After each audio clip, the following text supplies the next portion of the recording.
आप लोगों की औकात है हमारे वहां के आर्मी ऑफिसर से इस तरह की बात करने की? आपकी इतनी हैसियत है क्या?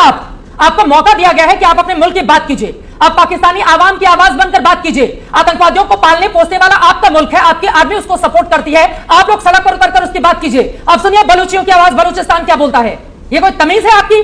टीवी चैनल पर आकर अपने बाप को बोलिएगा बुढ़ा, यहां पर नहीं चलेगा और बिल्कुल नहीं चलेगा। मैं आपकी आवाज ऑन करूंगी लेकिन बिल्कुल तमीज से बोलेंगे तभी। अगर आप बोलेंगे फिर इनको आप टाटा बाय बाय बोलिएगा पीसीआर। बिल्कुल कोई जरूरत नहीं है इस तरह के लोगों को टीवी चैनल पर बुलाने की। बिल्कुल तमीज से मैं आपसे रिक्वेस्ट कर रही हूं, आप पाकिस्तान की आवाम की आवाज बन के बात करेंगे, वरना आप अपना मोबाइल ऑफ कीजिए और आप यहां से जा सकते हैं। बोलिए। अच्छा, अभी देखे मैंने पहले भी आपकी रेस्पेक्ट की। मैंने आपको बताया कि आप बहुत अच्छी जर्नलिस्ट हैं। आपने बहुत रिलेवेंट सवाल किया कि 11 दिन गुजर गए हैं, आप अटैक करें ना। आपके पास राफेल है, आपके पास नरेंद्र मोदी है, आपके पास अमित शाह है, आपके पास अजीत डोवल है। ये गधे सारे क्या कर रहे हैं? इनको आप आउट करवाइए। इनको नहीं, एक सेकंड, उनको टीवी पे बने रहने दीजिए। सर, आप गधे की झुंड आपके वहां पर है, बेचते हैं और हम देख भी रहे हैं कि किस तरह से है। वो यूनिफॉर्म में गधे क्या कर रहे हैं मुझे नहीं पता, ठीक है। यूनिफॉर्म पहनकर कभी इधर कभी हिंदू मुसलमान, ये तो गधे ही कर सकते हैं, कोई आर्मी चीफ तो बोल नहीं सकता है। और ऐसे लोगों को प्लीज टीवी पर बुलाने की जरूरत नहीं है। हमें गर्व है कि हमारे देश का प्रधानमंत्री आपके घर में घुसकर मरवाता है आतंकवादियों को। इस देश को गर्व है कि जिस दिन आतंकवादी हमला होता है उस दिन हमारे देश के गृह मंत्री सीधे जाते हैं उस जगह पर और वहां से पाकिस्तान को बड़ा संदेश देते हैं। तभी आप लोग बिलों में दुम दबाकर बैठे हुए हैं। हमें अपने एनएसए पर गर्व है कि पाकिस्तान को मुंहतोड़ जवाब देने के लिए उनकी ओर से लगातार बैठकें की जा रही हैं। हमें अपनी आर्मी, एयरफोर्स, नेवी पर और जितने भी बॉडी सिक्योरिटी फोर्स के हमारे जवान हैं, हमें जम्मू कश्मीर की पुलिस पर भी नाज है जो लगातार वहां पर सुरक्षा देने का काम करते हैं। लेकिन आप जैसे गधों को अगर हम बुलाएंगे तो हमारा डिबेट खराब होगा और हमारे दर्शकों का भी। आइंदा से इस गधे को आप मत बुलाइएगा। अपनी पीसीआर से मैं रिक्वेस्ट कर रही हूं। अब हमारे साथ पाकिस्तान से कौन से मेहमान हैं, उनसे पूछे, वो तमीज से बात करेंगे। सारे चले गए। वो सर बार बार हम लोग कहते हैं ना कि वो दुम दबाकर भागना, पहले ही मैंने बोल रखा था कि दुम दबाकर नहीं भागे, लेकिन सर एसपी सिन्हा जी आप ही की बातों से दुम दबाकर भागना पड़ा उन लोगों को। देखिए, ये वही कर रहे हैं जो इनकी सेना करती है। सेना 47, 65, 71, 99 से भागती रही है, तो वो तो अपनी सेना को फॉलो करेंगे ना।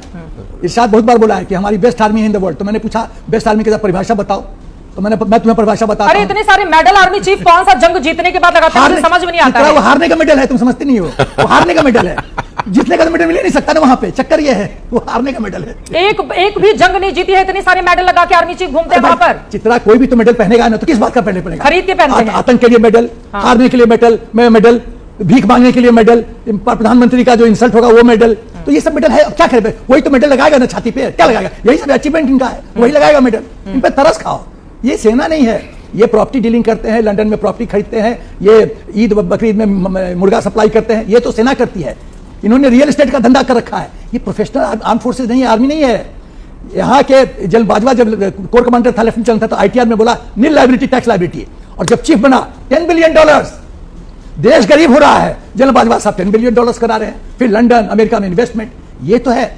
देखो चित्रा, पाकिस्तान के आवाम को समझना चाहिए, उनका सबसे बड़ा दुश्मन हिंदुस्तान नहीं है, उनका सबसे बड़ा दुश्मन आईएसआई और आर्मी चीफ है। बिल्कुल, जो कि अमीर होता जा रहा है और पाकिस्तानी गरीब होता जा रहा है। अरे मेरे भाइयों, लोगों ने बहुत सारी प्रॉपर्टी बनाकर रखी है विदेश में, अपने परिवार वालों को भी भिजवा दिया। जब तक खबर आई कि पाकिस्तान में हमला हो सकता है हिंदुस्तान की ओर से, भिजवा दिया अपने परिवार वालों को बाहर। ये तो इनका हाल है। इनको पत्नियों को चाहिए था कि बॉर्डर एरियाज को विजिट करें, मोरल अप करें, वो तो मैदान छोड़ के भाग गई। ये तो फितरत है इनकी, यही इनका कैरेक्टर है। सेना भागती है, इनकी बीवियां भागती है, फिर क्या लड़ेगा ये? लड़ नहीं सकते। अपने परिवार को सुरक्षा दे देते हैं ना, अपने परिवार को सुरक्षा देते हैं, इतने पैसे वहां पर रखे हुए हैं। इसी सवाल के साथ आपके भी पास आते हुए दीपक बोहरा जी, लेकिन वो बार बार जो कहावत कई बार मैं रिपीट कर चुकी हूं पाकिस्तान के संदर्भ में, कुत्ते की पूंछ टेढ़ी रहती है हमेशा। उसको कितनी भी कोशिश कर लो वो नहीं सीधी हो सकती है। पाकिस्तान के जो पैनलिस्ट हैं, उसके जो आर्मी चीफ है, उसके जो हुक्मरान है, सभी का यही हाल है। आपने जो बात कही है इसमें बहुत सच्चाई है। मैम, ये जो हमला हुआ था पहलगाम पर, जिसको मैं P3 कहता हूँ, P1 पुलवामा था, पठानकोट था, और P4 होगा जब पाकिस्तान ख़त्म हो जाएगा। तो ये जो है, आपने अगर देखा होगा ma'am, I don't know if you watch, Pakistani channel देखती हैं, न्यूज़पेपर्स पढ़ती हैं, यूट्यूबर्स, किसी ने रिग्रेट नहीं एक्सप्रेस किया है कि पहलगाम में क्या हुआ है। इसको हम कहते हैं madam militarisation of the mind. सांप का जहर उसके फन में होता है, इनका जहर इनके मन में है, क्योंकि बचपन से दे आर ट्रेंड कि ये करो, ये करो, ये करो, ये करो। सो मेरा मानना ये है मैम कि जो हम बात कर रहे हैं कि इनको हम बदल सकेंगे, इनकी सोच को, इट्स नॉट पॉसिबल। आपने बहुत अच्छा एग्जांपल दिया कि पूंछ सीधी नहीं होती।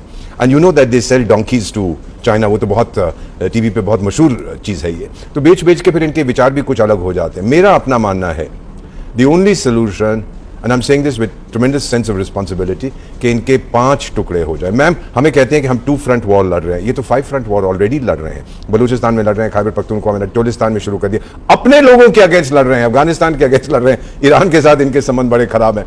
ये बस हर चीज इनका जो वो मुल्ला है, क्या कहता है मैं आर्मी चीफ हूं, पर है बेसिकली एक मुल्ला, तो ये होगा वो होगा, ये करेंगे। And by the way let me tell you sir, ऐसा लगता है